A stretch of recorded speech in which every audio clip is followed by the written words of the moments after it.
Hello friends, what's up? It's Jaime here. Welcome back to another Fangirl Fridays video. These are the videos where I make all of my favorite things everyone else's problem. And in today's Fangirl Fridays video, I'm going to be talking about my favorite show of all time. I am so excited. If you have watched any of my Ninja Turtles videos, then you would know that not only am I a huge Ninja Turtles fan, but that the 2012 Nickelodeon Teenage Mutant Ninja Turtles cartoon is my favorite version of Ninja Turtles, as well as just my absolute favorite show of all time. And recently, it was the 12-year anniversary of the premiere of 2012 TMNT, and for that reason, but also just because I love this show so much, I wanted to make an entire video to talk about just like what this show means to me. I made a video similar to this 2 years ago for the 10-year anniversary of 2012 TMNT, but I wanted to make an updated version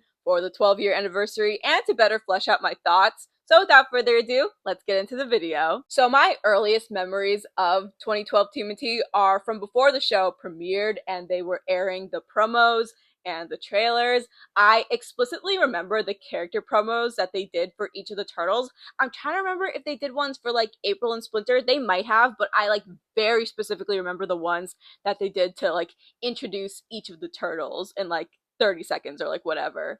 And even before the show aired, I was completely hooked by these promos. I wish I could find them, but I remember that I did sketches of Leo and Donnie from their promos in one of my notebooks. I don't know where they are, but I do remember that my Donnie sketch was infinitely better than my Leo sketch. Not that I've made this, if you've been following me for a while, then you know that I'm really not an artist. I do like to draw, but I would not consider myself an artist by any means. But I just remember I was like, I don't know, something possessed me because, again, I just like to draw, that I just wanted to do my little doodles of the little Ninja Turtles. Now, I was vaguely familiar with the Teenage Mutant Ninja Turtles franchise before watching 2012 TMNT. My brother watched the 2003 series, and I think that one of my cousins had a Ninja Turtles action figure. I think it was one of the turtles, but I don't remember. It's been many years. So while I was a little too young for the 2003 series, I did know what Ninja Turtles was, because I mean, it's Ninja Turtles.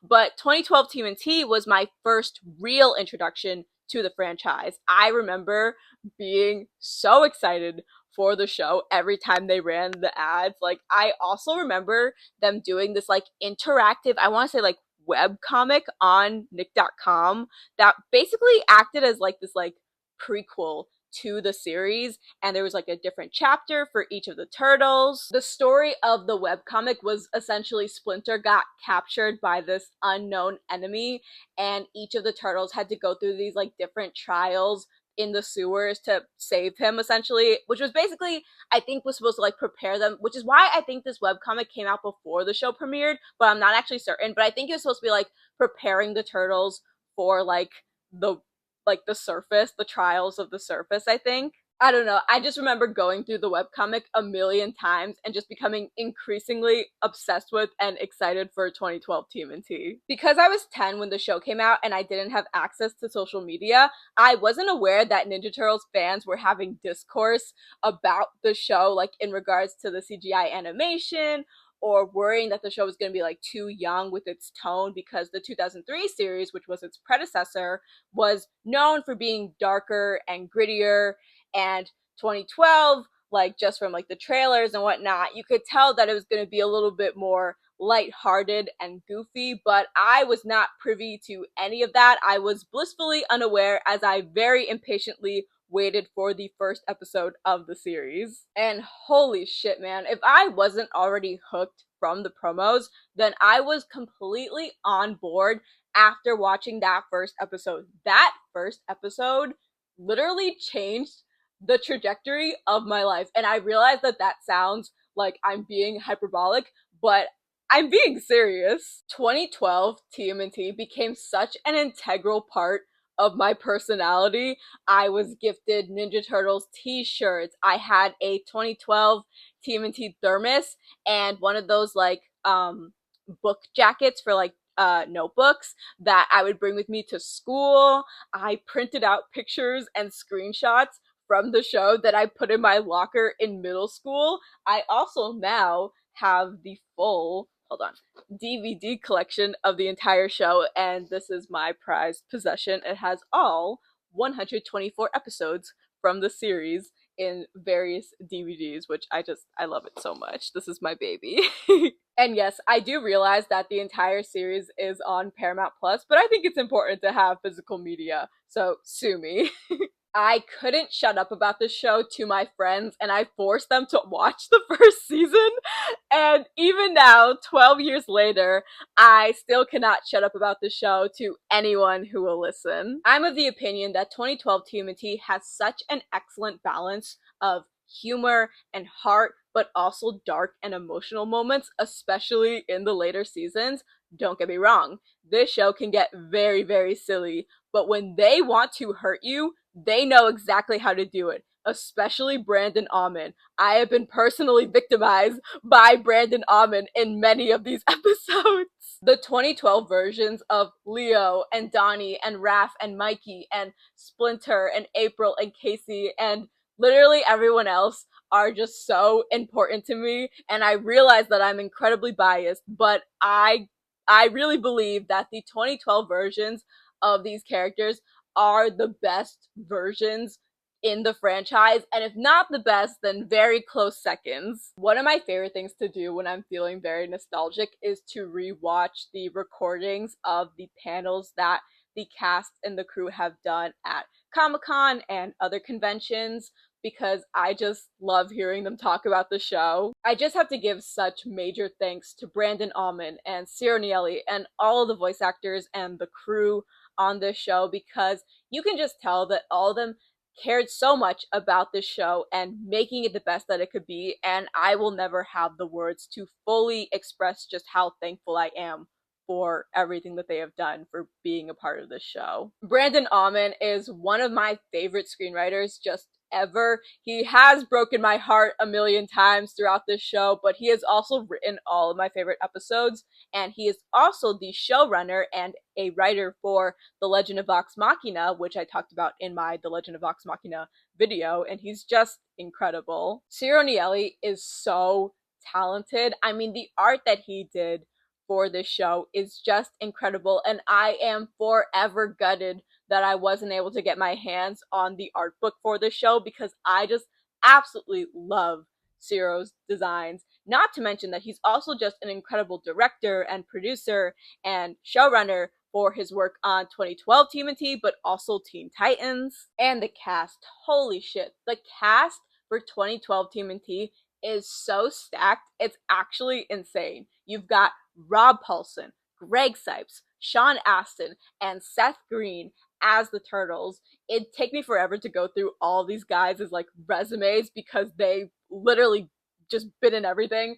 But some notable roles for me are Rob Paulson as Raphael from the 1980s Ninja Turtles cartoon. Rob did a bunch of additional voices for the 1980 series and for 2012, in addition to being Donatello. He was also the voice director for Rise, and did some voices in Rise as well. Greg Sipes was Beast Boy in Teen Titans and Kevin from Ben 10, and also Sheldon in Rise. You've got Sean Astin, who was in The Goonies, Lord of the Rings. He was also Bob in Stranger Things, a personal favorite of mine. He was also Reginald in Minecraft Story Mode. No, we're not going to talk about it. We don't need to talk about my Minecraft Story Mode phase.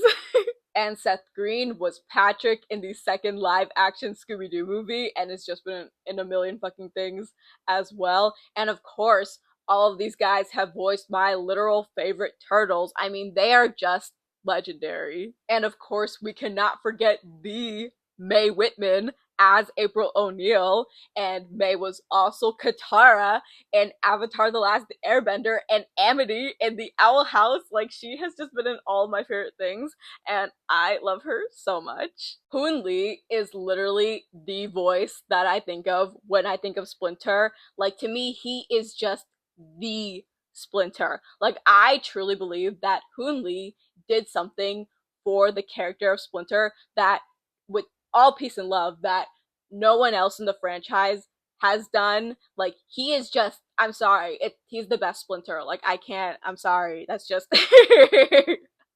I'm sorry, it's just the truth, it's just the truth. I just, oh my god, he was such a good Splinter. He was so good in that role. And I also think it is very funny and cool that he was Shredder in Rise. Like, talk about get you a man who can do both. Kelly who voiced Karai, is also Anna Ripley in The Legend of Vox Machina, which it is actually criminal of me that I did not mention that in my The Legend of Vox Machina video. I'm so sorry because I love Kelly Hu. She was so incredible as Karai, and she's also really great as Anna Ripley. It's so funny because when Anna first spoke, I was just like, is that Kelly? Is that Kelly Hu? I'm like, I can immediately hear the Karai. I'm like, when I saw that it was her, I'm like, yeah, I knew it. I could hear it. I know Kelly Hu when I hear her, and I love her. Speaking of Karai, Minai Noji, who voiced Tang Shen, Karai's mother, as well as Alopex, also played Karai in the Michael Bay Ninja Turtles movie, the first one, so that's fun. But more importantly, Minai Noji also voiced Mila Maxwell, one of the main characters in Tales of Exilia, which, if you know me, or if you watched my The Legend of Vox Machina video, then you probably know that Tales of Exilia is my favorite video game of all time. I love it so much. I also love that Minai Noji and Sam Riegel were both in Tales of Exilia as well as Ninja Turtles at some point. Like, that's just icons, the both of them. They're just so iconic for that. And of course, you've got the Kevin Michael Richardson. I mean, his Shredder is just legendary. I feel the same way about his Shredder that I feel about Hoon Lee's Splinter. Like, they are just, oh my god, they're both so good. Like, Kevin Michael Richardson, that deep voice just works so well for Shredder. Oh my god, he really, like, his Shredder is just, he is the Shredder. I'm sorry, I don't make the fucking rules. Kevin Michael Richardson was also King Neptune in SpongeBob in the show, I believe, not the movie. And he was also Kamek in the Super Mario Bros. Movie. I know he was also a character in Star vs. the Forces of Evil, which I haven't watched, but Adam, my boyfriend, has watched. Like, the man has range. Like, are you kidding me? He is so talented. I could go on and on. I mean, there are just so many talented voice actors in this cast. Like, you've got Fred Tatasciore, who I talked about in my last Ninja Turtles video, who voices Rocksteady in this show. He also does the, like, vermin speak for Splinter in the newest Tales of the Teenage Mutant Ninja Turtles. And you've got Eric Bauza, who is Tiger Claw and Hun, and another character that I cannot remember the name of for the life of me in this show. I want to say he was called, like, the Hammer, but I don't remember. He was like a big dude, like a big muscular guy, but I literally cannot remember his fucking name. I'll put him on the screen, but I literally can't remember. But he was great in all of those roles, especially Tiger Claw. I mean, I love Tiger Claw. He's such a great character. Eric Bauza was also Splinter in Rise, and I know people had things to say about Splinter's design in Rise and just, like, general, like, personality changes, but I actually quite liked Eric Bauza as Splinter. I liked his version, and he was also Leo in the Batman versus Teenage Mutant Ninja Turtles movie, which is very cool. And of course, you've got Nolan North, who needs no introduction, who voiced the Krang in this show. I will forever be so jealous of anyone who ever attended a panel, like a specifically 2012 TMNT panel with any of the cast and the crew. Though I did get to attend a Comic-Con panel that had Nolan North, Troy Baker, and Rob Paulson, so I do consider that a major win. It is one of the biggest flexes that I do have. My favorite thing about the 2012 TMNT panels, though I was never able to attend any myself, is that many of them in the later years of the show were hosted by Andre Meadows, aka Black Nerd Comedy. In case you do not know, Andre, who runs the Black Nerd Comedy channel, his content covers a variety of nerdy and geeky topics, from shows to movies to video games, and Andre is famously a huge Ninja Turtles fan. I became a fan of Andre back when he was recapping episodes of 2012 TMNT. Basically, he recapped almost the entire show with the exception of season 1 as well as a couple of episodes from season 5. Andre also did some videos where he interviewed the cast and the crew from the show, and eventually he kind of just became like the go-to guy to host the panels for 2012 TMNT at like different conventions, which was very cool. He also did a behind the scenes video of the 2012 80s crossover episode from season 4, and it was just so exciting to see as a fan of Andre and knowing just how much he loves and cares about this franchise. And I just love that he had those opportunities, and I could not think of anyone better for them to have picked. Especially because I really consider Andre's recaps to be such a quintessential part of the 2012 TMNT viewing experience. Andre is a longtime Ninja Turtles fan, and so it was really cool to get to hear his thoughts on the show, as well as getting clued in on all the references that 2012 TMNT was making to past iterations of the franchise that I otherwise would have completely missed, would have completely gone over my head, because I was literally like 11 or 12 when I started watching Andre's recaps. And so like I was not aware of all these cool things that 2012 TMNT was doing to pay homage to the previous iterations of the franchise. Because again, at the time, 2012 TMNT was the only version of Turtles that I had experienced firsthand. That and the Michael Bay movies, which funny enough, I did actually watch the first Michael Bay Ninja Turtles movie in theaters, and I swear to God, I used to have a t-shirt that had the Michael Bay Ninja Turtles on it that my mom got me, that I wanted to find it for this video, but I literally don't know what happened to it. I mean, honestly, it probably got donated, but I wish I still had it because I think that would have been like a funny little callback. And it's also just funny because I never had like any, obviously I had the thermos and the notebook jacket sleeve, whatever you want to call it, of 2012 TMNT, but I never had like any 2012 like t-shirts, which I feel like I never saw any. And even now, like I try to find like any like 2012 TMNT merch, and I don't really see that much of it, and that makes me deeply upset. That's deeply upsetting to me. Like, come on, like Etsy, please. Like, you're telling me that no like small business has like any 2012 TMNT stuff. Like, come on.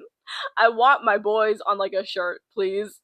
Please, can someone do that for me? I would really, really appreciate it. Anyway, I've watched a lot more versions of Turtles in recent years, especially after 2012 TMNT ended, because then I had a huge void in my heart that I needed to fill. So I've watched all the movies. I've watched Rise. I'm most of the way through the 2003 series, and when I finish the 2003 series, I'm going to watch the 80s series, though I need to find where I can watch it because I'm not actually sure. Is it on Paramount Plus? I should probably check. I even watched, well, watched is a strong word because watch implies that I finished it, which I most certainly did not. I attempted to watch the Next Mutation show, but I had to quit like 2 or 3, honestly probably 2.5 episodes in, because that show is just not good. Like, it was really bad, not even just from like a storytelling perspective, but also just like technically. Like, I remember the audio being very weird. Like, there were points where you could not really hear when certain characters were speaking because it was very like muffled and muted. And I also remember that they did like a bunch of weird camera movements that made me so dizzy. Like, I like just like physically could not watch it at points. I did kind of fib before. There is actually one Ninja Turtles movie that I have not seen, and it is the Christmas like musical movie that they did in like the 90s that I have not watched, because I did not even know that that movie existed until Andre did a video about it. Actually, is it even a movie or is it just like a holiday special? I actually don't remember. I think it's a movie. I'm pretty sure it's a movie. Which it's very interesting. Those songs were certainly certainly something. Oh my gosh. Maybe I will watch it. I feel like it's kind of camp. Like, that's the thing. But like, listen, even with like the Next Mutation, like, I was willing to give that show a chance, but there are just some, like, even the Michael Bay movies, like, there is something, like, kind of endearing, even though they're kind of, like, I know that they're garbage, but I still have watched them. Like, but with the Next Mutation, I could not get through that. Maybe I'll watch the, what is it called? We Wish You a Turtle Christmas? Something like that. Maybe I'll watch it. I think it could be, I think it could be potentially fun. Maybe. I don't know. While I might not have any plans to watch that Christmas movie anytime soon, I do have plans to read the comics, both the Mirage and the IDW comics. I really want to read them. I do know that I can get the IDW comics on my Kindle, but I also need to figure out how to use my Kindle again. I don't think it should be that hard. I just need to charge it. I need to find the charger. That's the main thing. But when I get that all set up, I am going to devour those comics because I really just want to consume like as much Ninja Turtles content as possible, with the exception of the Next Mutation. I should also probably look into the games. The thing is, I don't really know if there are any like story-based Ninja Turtles games. I'm pretty sure most, if not all of them, are like fighting games, and I would really prefer like a story-based game. Like, because again, I'm sure the fighting games are a lot of fun, but that's just not really my kind of game, like, that much. So I'm gonna have to look into that. I guess that'll be my homework going forward. Speaking of homework, I need you to understand that 2012 TMNT was a core influence in my journey as a writer and a storyteller. I've mentioned this before, but 2012 TMNT, Winx Club, and Minecraft Diaries were essentially the trifecta of shows that inspired me to pursue screenwriting in school. These three shows fundamentally changed the way that I viewed storytelling because I had always enjoyed writing and storytelling as a kid. Sometimes I would type up scripts for me and my best friend for when we played with our dolls. And on my own, I just generally loved creating stories with my dolls. But it was these shows that inspired me to pursue writing as a career. They're why I now have a bachelor's degree in playwriting and screenwriting. These shows, while not perfect by any means, made me really think about dramatic structure and character writing in ways that I hadn't been conscious of before. Because it was my hope, and it's still my dream, to create stories that impact people, if but only a fraction of how much these stories impacted me. And these are the shows that gave me the courage to try. You're using the litter box now? Okay. In case you've missed my recent videos, there's a cat in my house now, and it looks like she's sticking around because it's been about 3 weeks since my brother brought her home. So there's a cat in my house. We're still deciding on names. We are currently between, this is completely off track, but we are she's using the litter box right now. We are between Lily, Luna, and Mochi. Personally, I am partial towards Mochi. I was of the opinion that we should name her after a food because I think it's cute and fun. But let me know in the comments like what you think we should name the cat. I'll insert. I'm sure I've already actually. I don't know if I've already. I don't know if I've mentioned it so far in the video, but I will insert pictures of the cat so you can get a so you can see what she looks like, because she's quite a cutie patootie. So if you couldn't tell, this show means so much to me. It not so much helped me discover my biggest passion, but it gave me the courage to pursue that passion. Like I mentioned before, 2012 TMNT first aired when I was 10, and it ended when I was 15. That's a huge chunk of my childhood and my early teen years, and those years were incredibly painful for me at times for reasons that I will not get into, and this show was like a life raft for me at times. And getting to share this show that has meant so much to me now with Adam, my boyfriend, who means so much to me, has been just so incredibly special because listen, I have watched and rewatched 2012 TMNT on my own a million fucking times. I basically have these episodes burned into my brain, burned into my memories, but getting to see it with Adam, who's seeing it for the first time, and seeing his reactions to the story and the characters and watch him get excited about it and talk about it again, about this show that has been such a central part of who I am, has just like been so amazing, and I don't think I will ever fully have the words to express just how much joy that it has brought me. We're still in like early season 3, so we still have some ways to go before we finish the show, but I have just loved watching the show so much with him. It's meant everything to me. Alright, that is all I have for today's video. Thank you guys so much for watching. 2012 TMNT is so special and important to me, and I hope that you guys have enjoyed hearing me talk about it as much as I've enjoyed talking about it. I just love this show so much. If you're also a Ninja Turtles fan, I would love to know what your favorite iteration of the franchise is, whether that be a cartoon, movie series, comic, video game.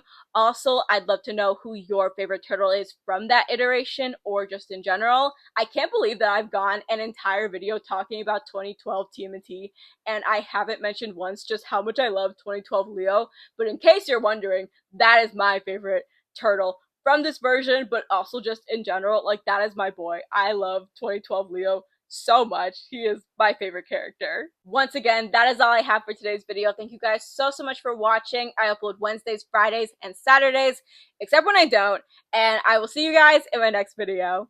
Bye, guys.